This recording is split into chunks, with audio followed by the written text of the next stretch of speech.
반가 안녕하세요. 이어서 방문각 제7회 모의고사 11번부터 보도록 하겠습니다. 갑군에 중개사무소를 둔 개업공개사 A는 얼군 소재의 토지에 대하여 B와 C가 매매계약을 체결하는 것을 알선하였다. 이에 대한 설명으로 틀린 것은 했는데 1번에 보면 부동산 거래 신고는 중개거래인 경우에는 개업공개사만 신고 의무가 있습니다. 그래서 1번은 맞고요. 2번은 부동산 거래 신고는 갑군 군수에게 하여야 한다 했는데 이게 틀렸네요. 얼군이죠. 얼군. 즉 신고관청은 부동산 소재지 시장군수구청장입니다. 등록관청은 사무소 소재지 시장군수구청장이죠. 따라서 부동산 소재지인 갑군이 아니라 얼군 군수에게 해야 됩니다. 자, 그 다음에 3번 부동산 거래 신고는 계약일로부터 30일이 되겠습니다. 신고하지 않는 경우 500만원 이하의 과태료를 부과하고요. 신고관청이 과태료를 부과한 때에는 등록관청에 10일 이내에 그 사실을 통보하여야 합니다. 따라서 2번이 정답이 되겠습니다. 다음은 12번 문제 살펴보도록 하겠습니다. 연결이 옳은 것입니다. 기억에 보면 허가구역 지정은 허가구역 지정 공고한 날부터 5일 후에 효력이 발생한다. 예, 5일입니다. 5일 후에 효력이 발생하고요. 그 다음에 니은의 시장군수구청장은 선매협의가 이루어지지 않는 경우 지체 없이 허가 통보를 하여야 한다 했는데 지체 없이 허가 또는 불허가 통보를 해야 됩니다. 즉 선매협의가 불성립돼도 그게 허가 불허가에 영향을 미치지는 않습니다. 디귿 선매자로 지정된 자는 지정통지를 받은 날부터 15일 이내에 선매협의를 시작해야 됩니다. 우리 암기 프린터 49번에 있죠. 따라서 정답은 2번이 되겠습니다. 12번에 2번이 정답입니다. 다음은 13번 문제 보도록 하겠습니다. 중개 대상물에 관한 판례의 내용으로 틀린 것입니다. 13번 1번에 보면은 점포 위치에 따른 영업상 이점 등 무형의 재산적 가치는 중개상물에 해당된다.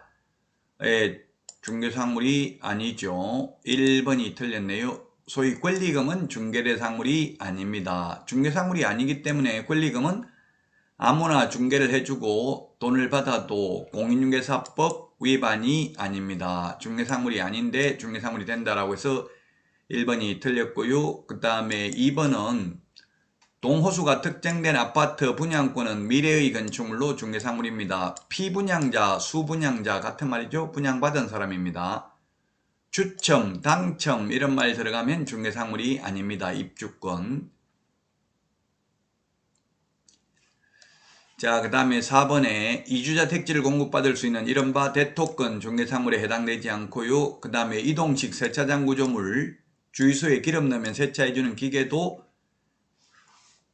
민법상 건축물이 아니어서 중개상물이 아니다. 건축법상 건축물이지만 판례의 태도가 되겠습니다. 다음은 14번 문제 보도록 하겠습니다. 14번 틀린 것은 했는데 배당 요구에 따라 매수인이 인수해야 할 부담이 바뀌는 경우 배당 요구를 한 채권자는 배당 요구의 종기가 지난 뒤에는 이를 철회하지 못합니다.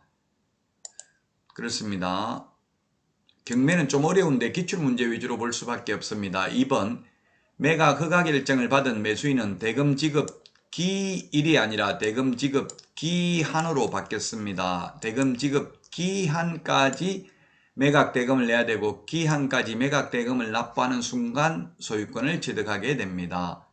그 다음에 3번 항고보증금은 매각 대금의 10분의 1입니다. 우리 암기 프린트 56번에 10분의 1의 동그라미 3번에 있습니다.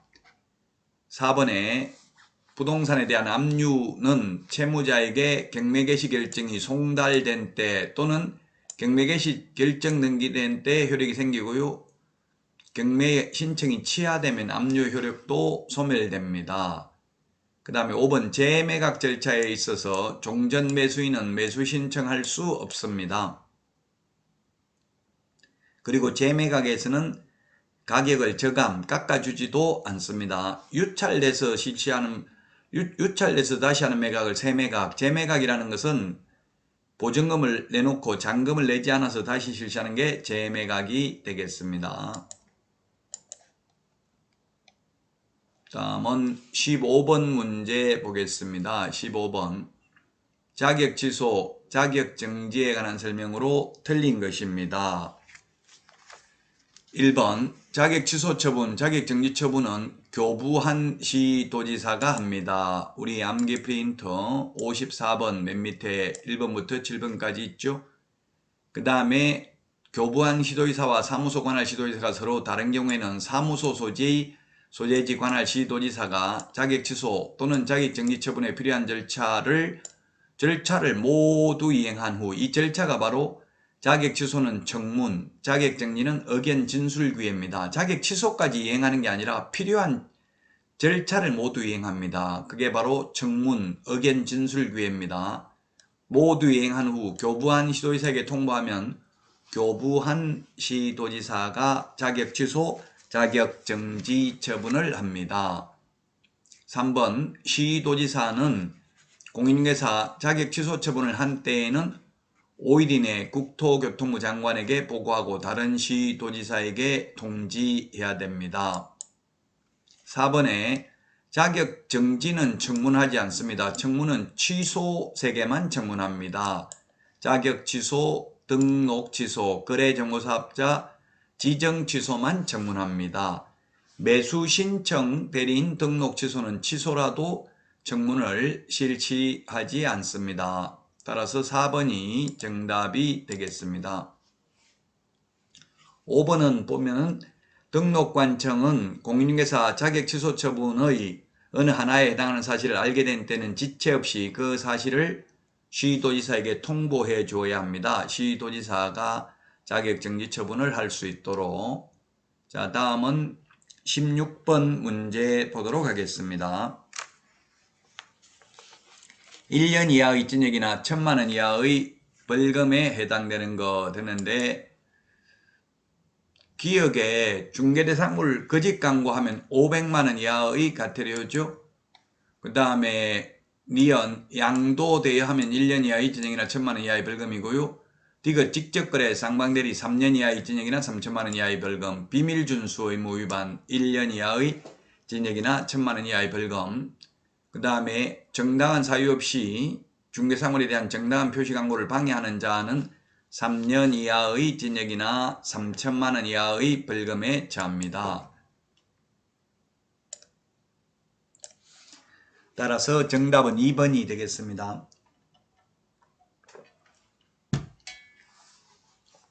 1년 이하의 징역이나 1,000만 원 이하의 벌금 2개고요.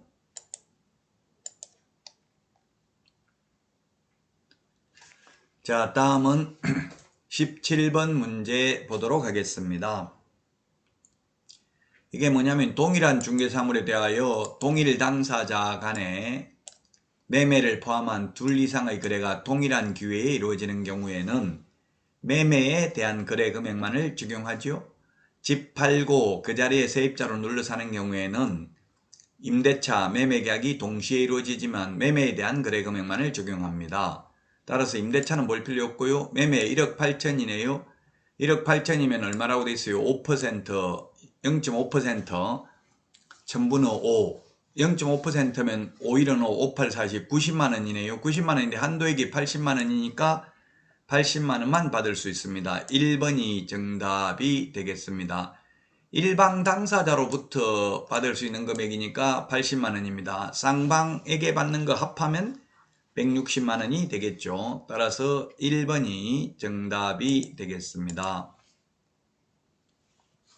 다음은 18번 문제 보도록 하겠습니다. 틀린 것은 했는데 권리관계는 모든 확인설명서 공통적 기재사항이다. 예, 그렇습니다. 대권, 금세, 실수 6개는 공통적 기재사항이죠. 그 다음에 환경조건은 주거용 건축물, 일조량, 소음, 진동은 주거용 건축물만 기재합니다. 그 다음에 입지조건은 모든 서식 공통적으로 기재되는 사항이다 해서 X네요. 입지조건은 임목, 공장재단, 광업재단은 기재하지 않습니다. 따라서 3번이 정답이 되겠습니다. 입지조건은 뭐라고 했습니까? 우리 도대주 교판 이렇게 했죠. 도대주 교판, 도로, 대중교통, 주차장, 교육시설, 판매, 의료시설인데 1의 서식은 도대주 교판, 2의 서식은 도대주, 3의 서식은 도대가 되겠습니다. 따라서 3번이 정답이 되겠습니다. 4번 비선호시설은 주거용과 토지 확인 설명서에만 기재한다. 즉 1의 서식하고 3의 서식에만 기재되고요. 그 다음에 관리에 관한 사항은 주거용, 비주거용 1, 2의 서식에만 기재되는 사항이 되겠습니다. 19번